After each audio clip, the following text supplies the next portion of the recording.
Hello and welcome back to the Simplifiers podcast, where we take topics in business and in life and simplify them. And friends, I have to tell you, there is one episode way back in the day in season 2 that literally blew people's minds around the world. And that episode was episode 59, How to Reclaim Your Time and Energy with Kate Northrup. And people have been asking me, gosh, when are you going to have Kate back? When are you going to have Kate back? I really want more from her.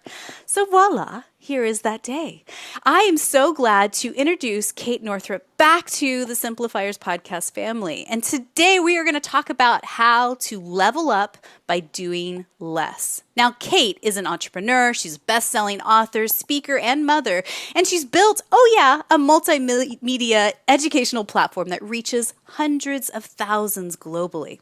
She's committed to supporting ambitious women to light up the world without burning out themselves. Now, she has the Do Less Planner, her programs, her books, Do Less and Money, a Love Story. And, Do Less, the book, was named one of the 100 best time management books of all time. And her work's been featured on the Today Show, the New York Times, Harvard Business Review, Forbes, and more. So I'd like to welcome back to the Simplifiers podcast, Kate Northrup. Hey, Kate. Hi, how are you? I am well, and my goodness, the world has changed quite a bit since we've last spoke. But, I am so thrilled that you're back here, and I'm not joking. So many people respond back to us, listeners, that go, oh my God, what Kate told you about the 28-day woman's cycle and how to map your work aligned with your cycle changed everything. And I'm sure you hear that a lot in your clients as well. It's so funny. The number one thing I hear is, wow, that was mind blowing. Yeah. And quite frankly, when I learned it, it was mind blowing. Yeah, because the world is built on a 24-hour cycle. You wake up, you do your things, you eat dinner, and you go to sleep. And that's how men work. But when we really tap into inner feminine wisdom, all the things, it is a total game changer. Yeah, it really is. When we lengthen the period of time that we allow ourselves to be in any given energy, rather than be in this quick cycle, it really does change the game. Yeah. And so then you throw in a year like 2020 into the mix. And, I think that actually was a good catalyst. Yes, it was devastating for quite a few people around the world, friends and family of mine included. However, it was such a great catalyst because it really forced a lot of us female small business owners and creatives out there to not only look at how we spend our time as I should really do less, as like a need nice to have, to a must have, right? Yeah. Now more than ever, it's time to actually do less and simplify, which is why you and I together, it's a powerhouse when we have these conversations. So in what areas in business in particular do you recommend people start with first in doing less? Well, I really think that your business springs from your to-do list. Meaning not the to-do list that you're not doing, right? The things that you're focusing your time on. So I could say from your schedule, right? Mm-hmm. So if I were to see how you're spending your time, I could get a pretty good idea of how it's going with your business. Yeah. And so looking at our planners, I talk about that, I am here leading a group of women to smash the patriarchy with our planners and with the way we relate to time and energy. When it comes to doing less, we have to look at how are we currently investing our time, and then what are the results of that? Because the problem is we've been brainwashed to believe that the busier we are and the more we do, the more valuable we are, especially as women, because we have such a long history of being treated as second-class citizens. And so there's this feeling of proving, right? Like, let me prove through how much I do that I deserve to take up space on the planet. Yeah. And so we don't even think to ask, is what I'm doing actually creating the results? We are like, the end stop becomes, I'm busy, therefore I must be doing well. Yeah. Well, and I think it evolves deeper and deeper and deeper. It's like there's this need to over deliver to our clients. There's a need to be available at all hours of the day and night. If a client were to text me or send me a last minute email, there's this people pleasing that gets built in like at the root level, deep, deep, deep stuff, which, again, is just not sustainable, and it's not really something that will last long lasting for your mental, your spiritual, your physical health, or the viability of your business, right? No, I mean, women with good boundaries make more money. That's just how it works. Truth. You will have a more successful business if you do fewer things for fewer people in a less people-pleasing way. Yeah. Well, I tell my clients all the time, unless you are, in fact, the owner of Walmart, you are not the Walmart of your industry. Like, you will never please everybody with all things and all products and offerings. And quite frankly, even Walmart, like, it's hard to get me to go into a Walmart. Yeah. So I just want to say, like, they are not pleasing all people because I am definitely not their ideal customer. Right. Right. Yeah. And that's okay. And I think when it's great. I like going other places. Right. Right. And I think about like some of my favorite stores that I like to go to.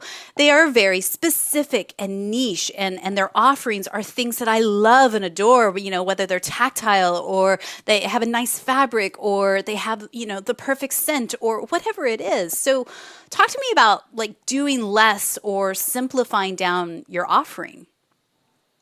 So here's what's so cool. I believe we all have a calling. And I also believe that we are all destined to serve a specific group, and that in the grand constellation or web of humanity, that if everyone were to step into their calling, yes, everyone would be served.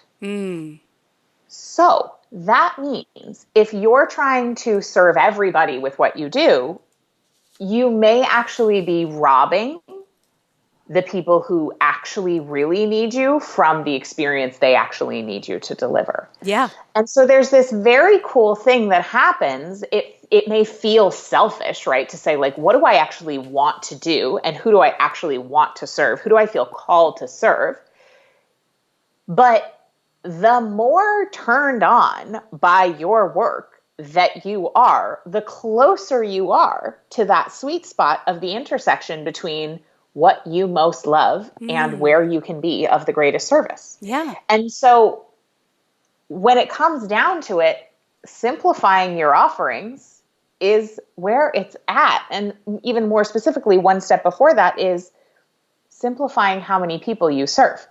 So if you like serve brides and small business owners, those are two different ideal customer avatars. Yep. Now, it doesn't mean that you couldn't serve brides who are small business owners. Now you're really niching down, and that could be awesome, right? But if you are serving more than one type of person and they're not like under the same category, you are trying to run two different businesses, but you don't know you are.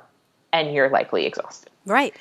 Yeah, and you're spinning your wheels. You now have two hamster wheels you're trying to run in simultaneously. And I do see that, the mental exhaustion of trying to serve both audiences simultaneously is tricky.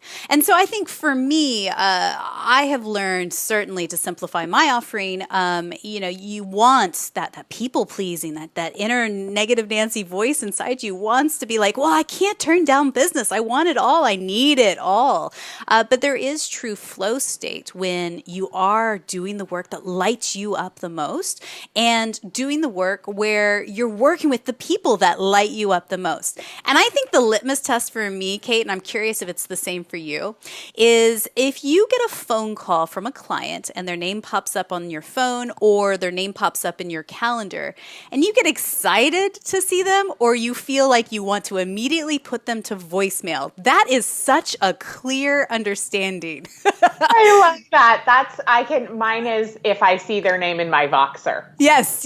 Like I'm either like, ooh, what do I get to listen to? Or like, what do they want now? And that is a true gut test right there. That is your intuition speaking. That is clear inner wisdom. And I think that in the work that I've done, and even having great conversations like this with other people, Kim Chesney comes to mind talking about intuition. When you listen to your intuition, you get that nudge, and then you take action on it. That's you're closing the circle, not just listening to the nudge and going, yeah, I should do something about that, and then perpetuating the other direction. This is where the magic starts to happen. What else could we simplify? What else could we do less of in business terms? Marketing strategies.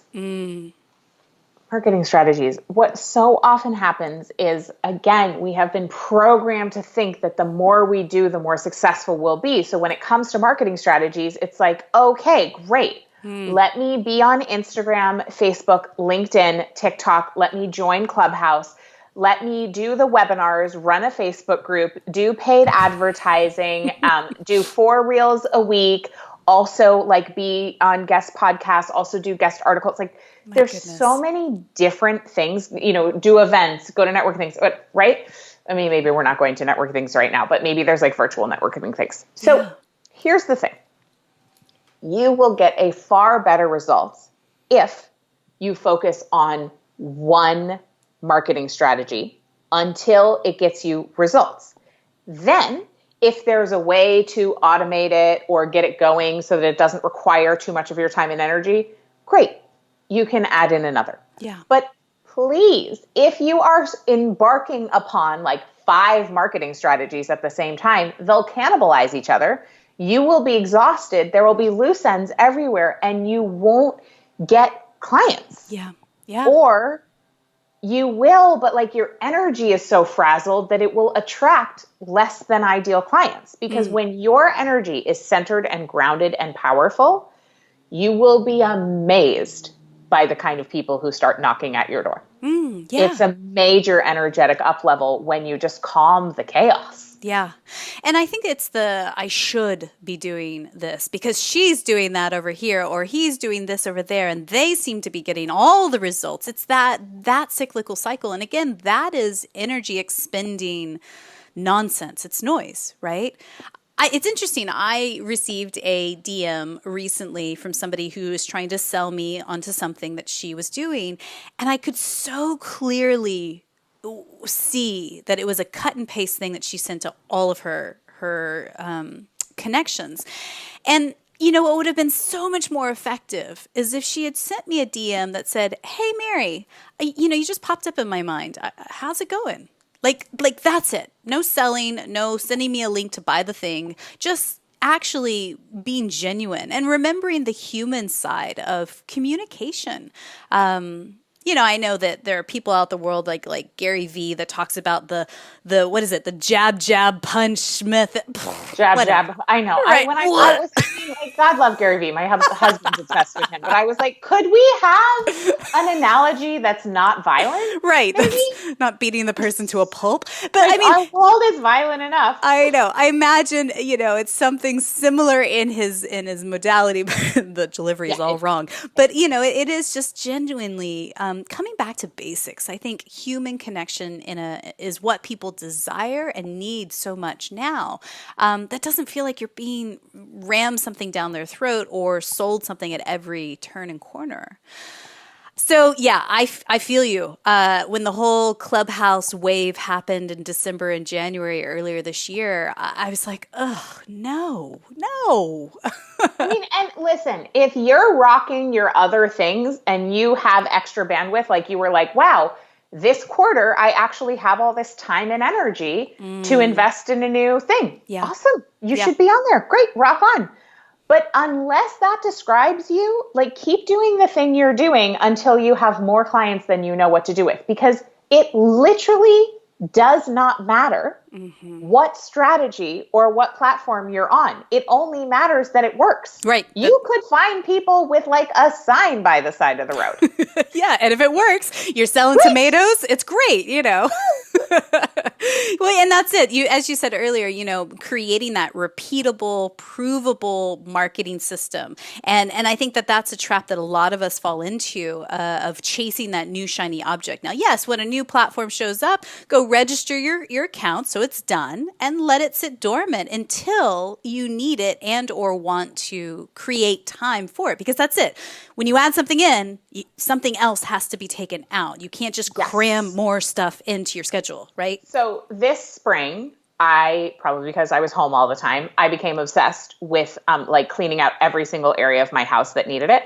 And one of the things we did is we installed a custom closet system because my husband and I moved bedrooms and I had to share a closet with him for the first time. Yeah. Which is annoying. But anyway, so I really had to cut down. And the woman I was working with this is just like such a great analogy. And I like to give the example so that it will remind you next time this happened. I was organizing my workout pant drawer and I was like, they don't all fit. And she said, well, this is the amount of space you have for workout pants. Yeah. So you need to have the amount of workout pants that fit into this drawer. And if you get a new pair, you have to get rid of a pair. I was just like, oh, got it. Like, this is my container. That's it. Like, and so I've been thinking about that all the time with appointments, projects, clients, people, like all of it. We just like, this is the amount of space you have. Yeah. So yeah. What deserves? I love that as an analogy. I think it really speaks to understanding your limits and also understanding where the level of joy is in life. Because I think we as women, we just want to put more, shove it in. Come on, if we can roll it differently, like the Marie Kondo way, I can put more into the drawer, right? Like it's just a natural inclination for us. And actually, what sparks joy in a Marie Kondo kind of way is actually less. And I've learned that as well. There's not decision confusion in the morning of the 40,000 pants do I have, like which one I'm going to choose. Oh, okay. How about this one? I imagine that it helps that mental bandwidth and things. An analogy I use, which is very similar, is a hamster in a hamster wheel. Like I'm really good, Kate, at building a beautiful golden hamster wheel. And at the time, probably about 7 or 8 years ago, I was really good at building a really big one, with lots of team and a fancy office and lots of payroll. And you're just chugging along, making the hamster wheel bigger as your business grows and expands. But in fact, you're working 80-hour weeks or, burning out or not giving quality customer experience to your clients. It's a trap. It is a trap. Yeah. And bigger is definitely not better. Yeah. So when I talk about growing, I'm talking about certainly growing your revenue, but also growing your profit, because I know a lot of people who have a lot of revenue who don't have much left or nothing after. I'm also talking about growing your joy, growing your satisfaction, growing your impact, like growing that feeling of, wow, I'm doing work that I love. I'm getting paid well for it. I'm making a difference. I am growing the amount of free time I have, right? So growth can come in a lot of different shapes and sizes. Yeah. And a lot of the listeners, you guys are lifestyle business owners. You built this business as a thing that will suit and cater to your lifestyle, not cannibalize it. So I always think it's so interesting. You hear about people who've jumped off the corporate 9-to-5 to start a jewelry business or a graphic design agency. And they go, I am the worst boss to myself. I am a slave driver. Like, why? Why did I do this? So I'm curious then, Kate, when you and your husband decided to stop your podcast, was that your intentional process of doing less? That's a great question. It was so multifaceted, that decision. One of the reasons is really that so I'm really about reducing friction. Okay. So I think about energy a lot and I notice when things just aren't smooth. I just notice when there's friction pretty fast. Yeah. And when you start living more in flow, the friction becomes so much more obvious.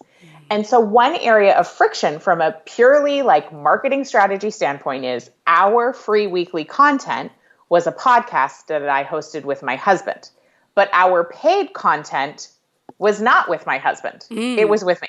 Yeah. So it just literally didn't make sense strategically, which I had known for years, but we kept doing it because we loved it. Right. So, when you love something, that reduces friction. So it was fine.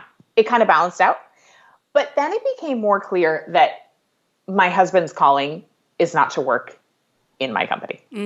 So even though we started the company together and like we've built this beautiful thing, it just became clearer and clearer and clearer. This is not his deepest joy. Yeah. And so even though he's damn good at it, and like there's certainly things that I miss about having him as my business partner, it was just like, that's an area of friction, right? Because I want everybody in my company to be living their calling, or at least like on the way. Yes. In some way. And so between those two things, it was basically, let's not do the podcast anymore. And then the third thing was I just really missed blogging.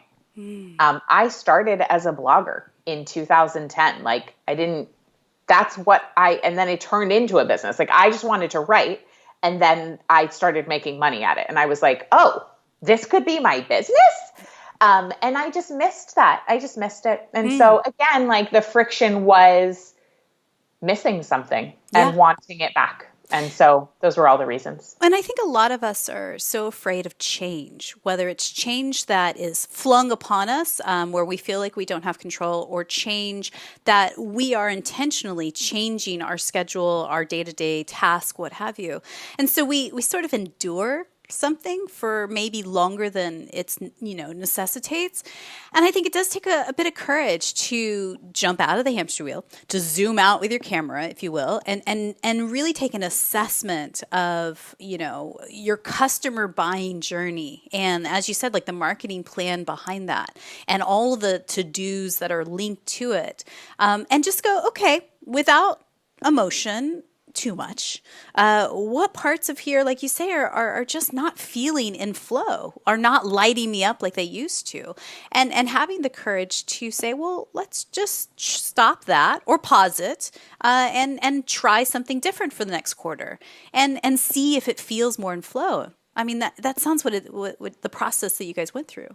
Yeah. And, I think a lot of the time, because of how we're raised or just whatever the messages we receive, we have to think that something needs to be broken or wrong in order to stop doing it. Right.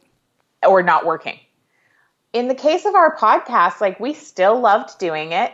It was working really well. We were approaching 1 million downloads. We've now surpassed that. We were having our highest downloaded episodes of all time at the end. Yep. So we just, my grandfather had he was like he always talked about leave them laughing. Yep. Right. So that was his whole thing. It was like, don't stay longer than is past the high point. Yeah. So I kind of feel like we just decided to leave on the peak instead of letting things diminish and then ending it. So if you're listening and something's working, but like you have a craving for something greater, that's fine. You can stop doing something even if it's working. Yeah.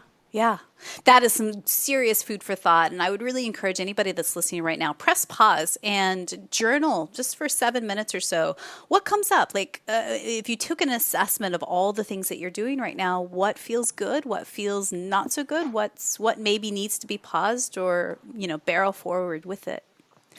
So I'd like to change gears now because you and I off camera talked a little bit about regenerative farming. Now, I don't know if I have many farmers that are listening to this podcast, but this is so fascinating to me.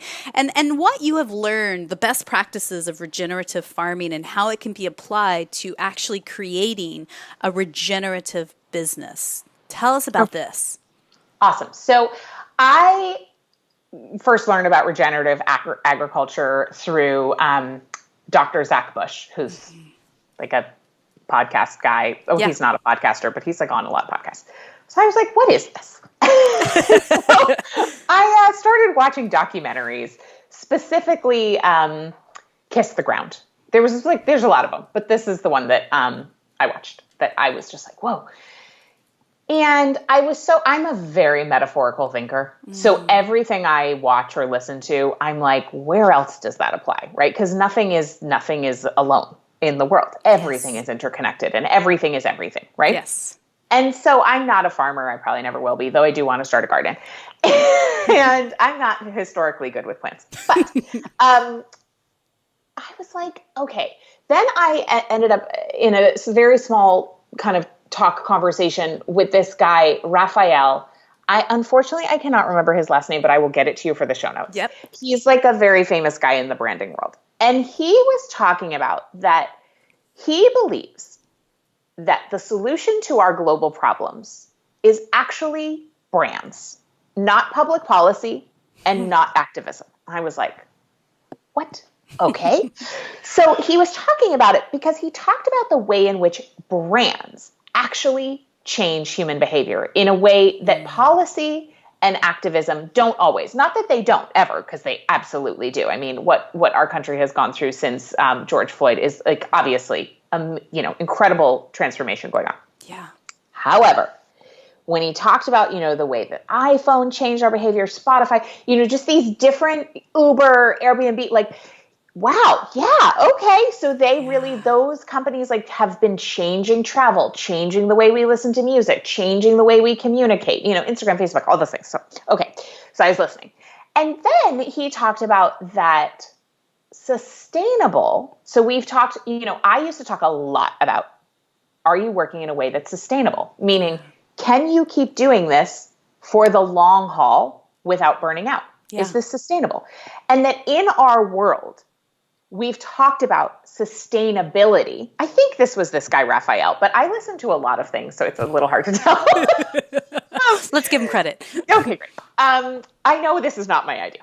So that's for sure. But so when it comes to our planet and the ecosystem, that we have gone so far past the point of health in our relationship with the earth that sustainable is no longer enough. So sustainability means you can keep doing it this way forever, right?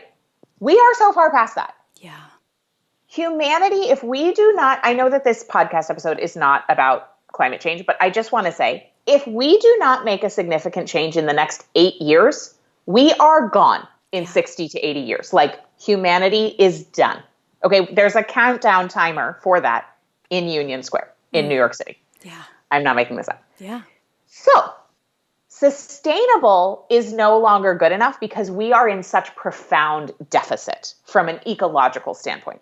So then I started to think about, okay, well, I'm not an ecologist. I'm not an environmental activist, like as my job.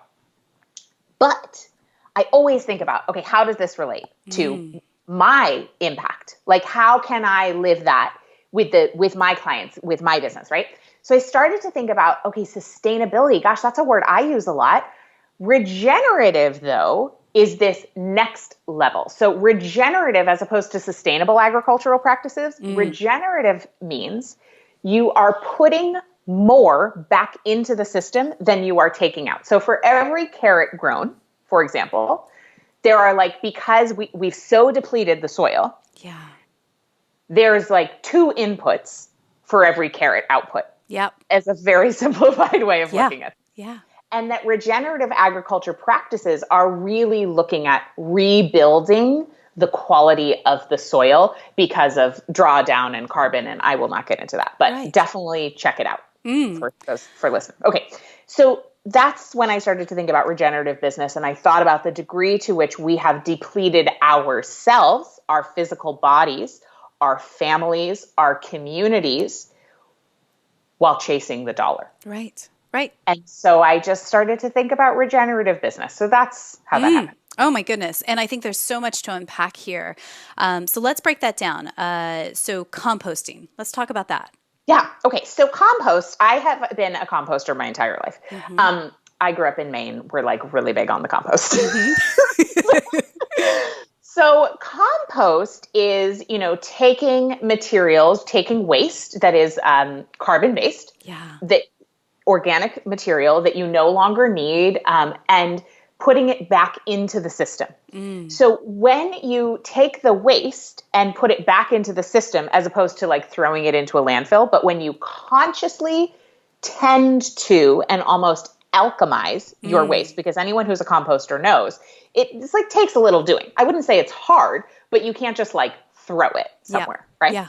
So when you consciously care for and tend to and transform your waste, it turns into the most fertile soil for new growth. So when we think about that in our businesses, we were just talking about like, if you have an offering or if you're doing a thing that, isn't working or is working, but you just don't want to do it anymore. Yeah. That's wonderful compost. Yeah. So how do you then compost that? Well, you actually take the time to do the phase, which we so often skip as business owners, which is what worked about this? What didn't work about this? What do I want to carry forward with me? What do I want to never do again? What do I want to for sure do again? Like, what am I carrying forward so that there becomes no such thing as failure, only compost? Yeah, and you're really taking that time to again get off the hamster wheel to ask your team as well, like those what worked, what didn't work, and lessons learned. It's like being a Girl Scout and earning that badge, doing all the hard labor and stuff. It's not just flipping it off and going, okay, what's next? Like truly like distilling it down so that you're not repeating, as you say, sustaining a broken business or a broken offering. Yes. Oh my gosh. I'm so glad you said that. Yeah. Because just because something's sustainable, like just because you can keep doing it doesn't mean you should. Yeah. And is it actually re-nutrienting the entire system or are you just kind of doing it? Right. So compost is one, essentially using failure or things that you're done with to fertilize new growth. Yeah. So then tell me then about mess less. What does that mean? So mess less is one of the tenets of regenerative agriculture. And I just have to preface this. I think this is obvious at this point. I am not an expert in regenerative agriculture. But it's fascinating. Okay? No, because it's super fascinating. It gives a whole new lens to looking at business. Farmers listening to this and they're like, yeah, that's not quite right. So I just want to say this is a metaphor. Absolutely fine. Permissible. Okay. We're going to allow it. So mess less. I love this. Okay. So mess less is like, it turns out in some schools of thought that the plow was not actually this great invention because when you are screwing with the soil, you're messing with the microbiome and the microorganisms and you're just like messing with it. And it makes the soil less nutrient dense and less fertile. When you are tilling things all the time and spraying things all the time with chemicals and just like screwing with it. Yep. That ultimately like the earth has the wisdom without us screwing with it so much.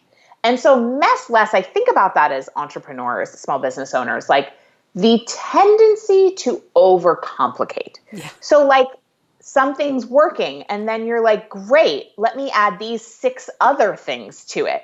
And if it's working like this, maybe if I like took it in these 10, and it's like, whoa. Yeah. Don't, like, if it's working, don't screw with it. Now, this may sound in conflict with what I said before, which is that if something's working, you don't just have to do it anymore. Like you can always stop. Yeah. But when something's working that we want to continue along with, here's the thing. We have been brainwashed to think that the harder something is, the more valuable it is. And that if our gains were not hard won, they don't matter. And so we screw with things and we mess with things to prove that we deserve the result that we get. And we often thwart our results in the process by screwing with things. Yeah. Yeah. And, I think back to what you were saying at the beginning about looking and simplifying your offer, when you're making adjustments or wanting to test a hypothesis, you don't change 5 variables to the hypothesis. You change 1 and you test it for a certain amount of time and then you validate the results that you get from it. Was that a success or was that not a success? Bottom line, was it learning? And then you go back and you change another 1 thing, if that, not 5, not 20. And I think that that requires intentionality.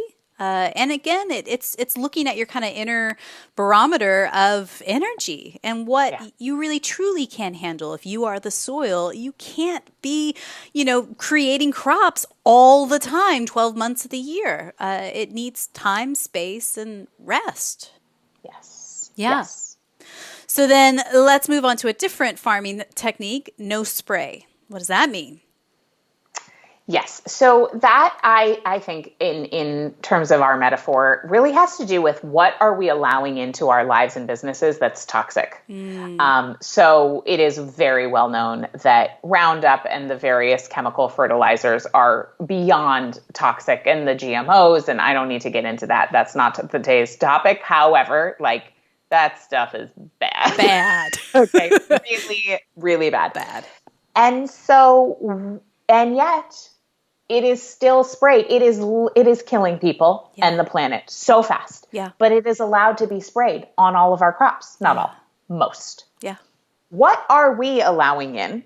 Whether it's toxic media, whether it's toxic friends and family members who don't believe in us, whether it is toxic thought patterns, Yes.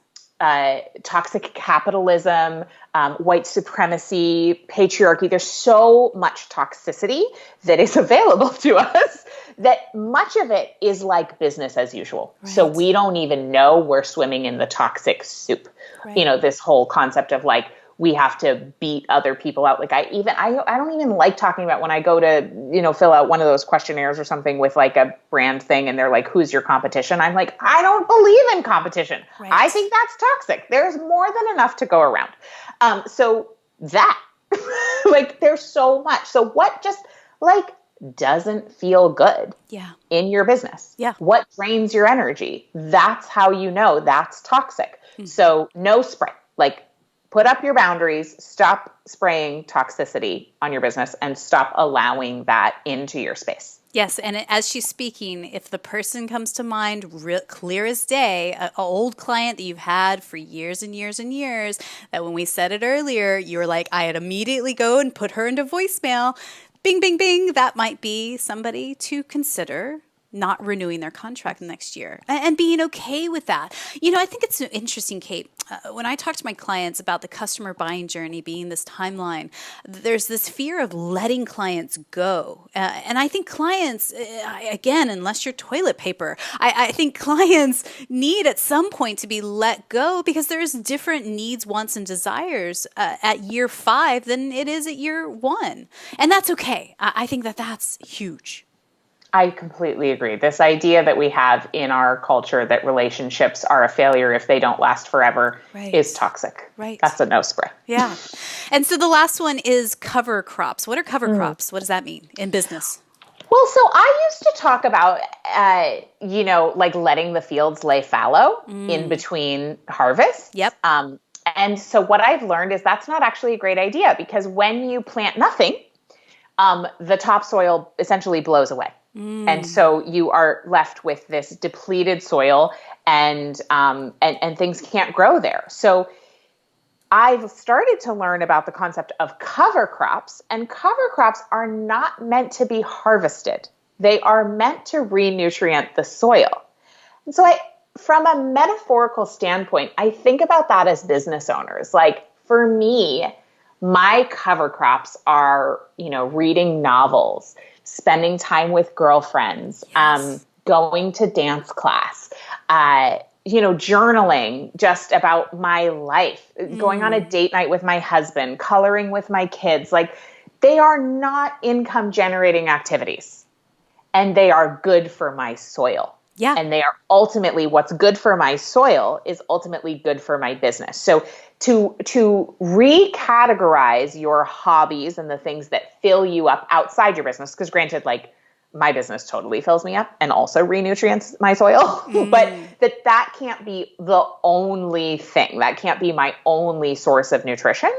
And so the cover crops actually re-nutrient the soil. They also keep the topsoil where it needs to be and prepares your soil for the next harvest. So I'm like all about the cover crops right now. And every single thing that you listed there as an activity are joy-filled activities. These are life-affirming and life-giving activities.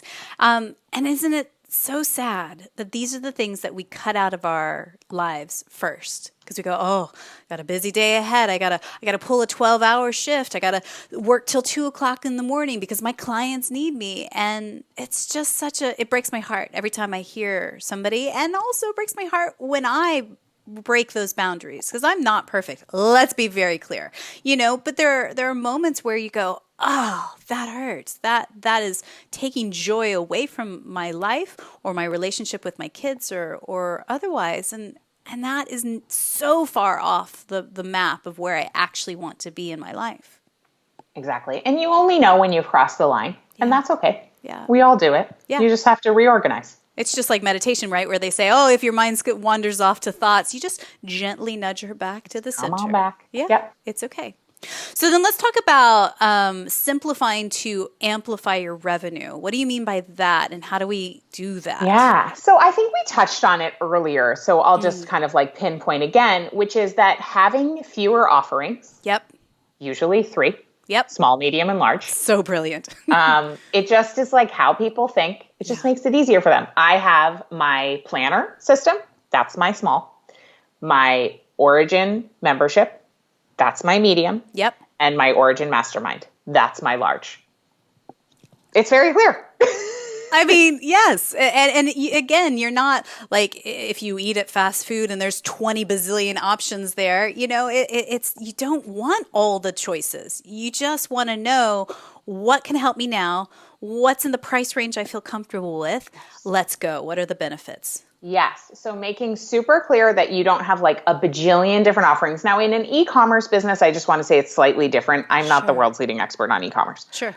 Okay. So just saying that. This is if you're like service oriented or info products. Yeah. And then with your small, medium, and large, having it be abundantly clear, like that, your 6th grader could understand the result that engaging with your work will bring your client. Because if somebody knows exactly the benefit or the result that they're getting, they don't really need to know so much more. Yeah. It's just has to be really clear, because if people cannot explain what you do, they will not buy from you. Yep. Yeah. And that makes me think of Donald Miller with StoryBrand. I mean, it's getting very, very clear. You are not the hero of the story. You are the guide, right? And you have a plan that leads them down their journey, their adventure, that hopefully is, a call to action that's leading them towards doing something that is going to result in success or failure, and meaning that they didn't follow the plan. They went off on their own and they joined Clubhouse and they did 80 bazillion things in their day, and that's fine, not to harp on Clubhouse, but I'm a little sensitive right now. It's a great example for this current moment. It's so true. But so, yeah, I think that this is such a critical part to offering and to understanding what you offer, what you're really good at, what lights you up, and what people need right this second. That's the other critical part. So you had told me offline of like the idea that you should create this like symbiotic ecosystem of offerings, ones that don't feed off of each other. What does that mean? Yeah. So, what often will happen is if you're an entrepreneur, you probably have a lot of ideas. Yep. And you're probably great at starting things, but maybe have a little trouble finishing them. Mm-hmm. And so what ends up happening is different projects, different ideas, different offerings end up cannibalizing on one another, because there's not like a clear journey of, okay, my customer would engage, right? So in my journey, it's like, it could be very likely that someone hears me on a podcast, yep, buys my book, Do Less, yep, buys the Do Less planner, joins Origin, grows their business, and then joins my mastermind. Like could happen, yep, has happened yep, many times, right? Yeah. So those offerings support one another. And in the past, I used to have like this money love course over here, and then I offered this online business thing over here, and then I did all these affiliate things, and then I had my books and my planner and my membership, but then people were confused because there was also this time management course over here, and it was like, I don't even know where to go or what to start with or what to do, so I'm just going to buy nothing and click out of your website. Yep. Yeah, I'll decide later, and decide later can be perpetual. They never decide, right? Yeah, exactly. So really thinking through like, how does this offer? Because if you're going to do something, it might as well give you multiple payoffs, right? And so I think about this all the time from a content creation standpoint. Like, how can I, if I'm going to create a piece of content, I better be able to use it in at least 3 different other locations, whether it's a talk that I then tweak for a different audience, or in that talk, are there like 10 different Instagram posts? And then is there a blog in there somehow? And then also in an interview like this, you may have noticed I looked down several times. I've already jotted down like 5 different ideas for something else. Brilliant. So like, how can, that's a symbiotic relationship where each minute engaged is actually amplifying the other minutes and the other opportunities. And so everything, like in your business, a rising tide lifts all ships in the harbor, as opposed to like, okay, I'm doing this with you, and then I'm going to go like do a talk for tractor salesmen, right. You know, like it just wouldn't make any sense. It's not, that's so random and depleting because it doesn't fit with the system. And that's the secret of do less, in my opinion. That's how I distill it down. Your work and your book is that it's not about more. It's not about cramming in more. It's not about being superhuman and thinking you can handle more. It's about getting the most out of every minute on your schedule so that, you aren't working 80 hours a week. And if you are working 80 hours a week right now, then I would dare say that there's another issue in the business ecosystem of either too many clients at a too low of a price, and you've set expectations so high that you're trying to scramble to deliver, and there just isn't enough hours in the day. And so that requires a price increase or a product reshape entirely. Or it may mean that it's time to start delegating and outsourcing and building a team of people who are smarter than you in different aspects and areas of your business, right? Not clones of yourself, because that's the worst thing to do. But find people that are really good at accounting, really good at HR, really good at customer experience, really good at whatever that either doesn't light you up or all of that. It's not about building the bigger hamster wheel. It's about, like you say, doing less. So much stuff here.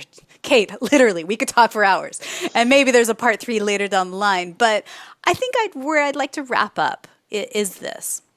What did you feel like you really learned in experiencing 2020 yourself? You're a female small business owner. You have young children as well. Where did you find healing or maybe even growth after experiencing a year like that? For me, I think 2020 was a lot about surrender. So right in the very early after the March lockdown, I went from having full-time childcare to no childcare, as did so many people. And with 2 small children at the time, a 4.5-year-old and a 2-year-old, that's not an age of like, set it and forget it. No, no. I lost it. I totally lost it. And, because also like my company pays for my family. Yeah. Right. Like there's not another source of income. Right. This is what the income is. Yes. So there was a lot of tension. And basically my girlfriend, who's a therapist, was like, Kate, because I kept doing the future tripping of like, okay, this will be over by Easter. Oh, for sure it'll be over by Memorial Day. Oh, absolutely by June. Right. Okay. Right. Like I'm like, I can do this as long as I know how long it's going to last. Yeah. And she was like, Kate, you are torturing yourself. This is your life now. Yeah. This is your life now. So you need to learn to live in this life. And what is so beautiful about limitation that we can't do anything about is that we have to find liberation internally. And I was like, oh, my only option for relief is to change the way I'm approaching this. So it is not changing what I'm doing. It is changing how I'm doing it, which has been a huge cornerstone of my work, especially in this past 2020. So I was like, well, if I'm going to be trying to work and parent at the same time, I could decide that there's going to be fun parts as opposed to deciding that it's torture. And what ended up happening very quickly is I was like, oh, this is actually, it wasn't fun all the time, but there were some really sweet moments. And I became a much better mother. My mothering capacity expanded a bajillion fold, and I'm so grateful for that. And then I also was like, I better do what I write about because I have zero time. Yeah. So if I have 2 hours of, nap time, quiet time, or 2 hours of a movie, what is the highest and best use of those 2 hours solo, that nobody's going to be bugging me? And like, I just have to zero in on that. And that is it. Yeah. And so it made me be ruthless about my time. Well, and also as you speak there, and thank you for sharing that, because I think that there is some aha moments that people are having right now listening to us, is when you're future tripping, you're in the future in your fear-based mindset of what's going to happen, what's next, Bengal tiger kind of mentality. But it's bringing yourself back to center, to the now. And our words are so powerful. So how we define the now is how we interpret what's happening to us, and it also affects and ripples out our 1,000 daily choices that we make today, know, and that is your life, the 1,000 daily choices. That is your business. That is your family. That is you. So yeah, I appreciate that. And I know without a doubt that for me, the word that really resonated was stabilize, but then also grace. There is grace in the stabilizing of things. When the shore is rocky and the waves are crazy, stabilizing can be a very powerful thing. And part of my stabilizing process is surrounding myself with other powerful women-owned businesses and business owners, because the collective is where the magic's at as well.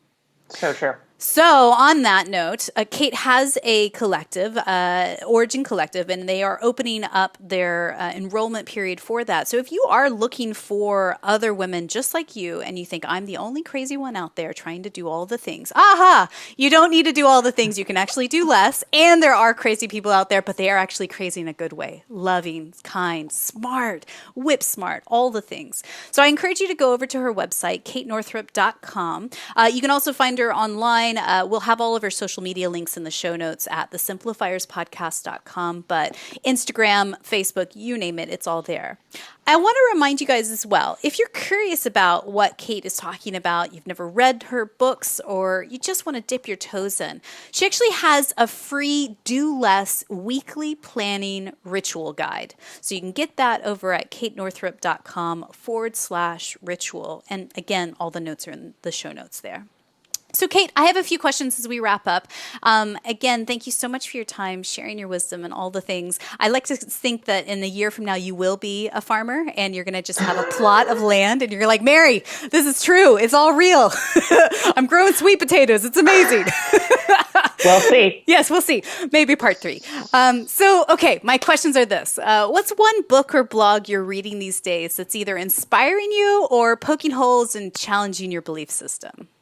It's part of my cover crops. I'm actually reading right now. I just finished The Discovery of Witches. It's a novel, and it's part of the All Souls trilogy, or maybe it's called All Saints trilogy. It's about witches and vampires. And brilliant. Honestly, I do so much reading that teaches me things. It has been so amazing to be inspired by great writing that is about something I'm interested in, which is like magic and our inherent power. Yes.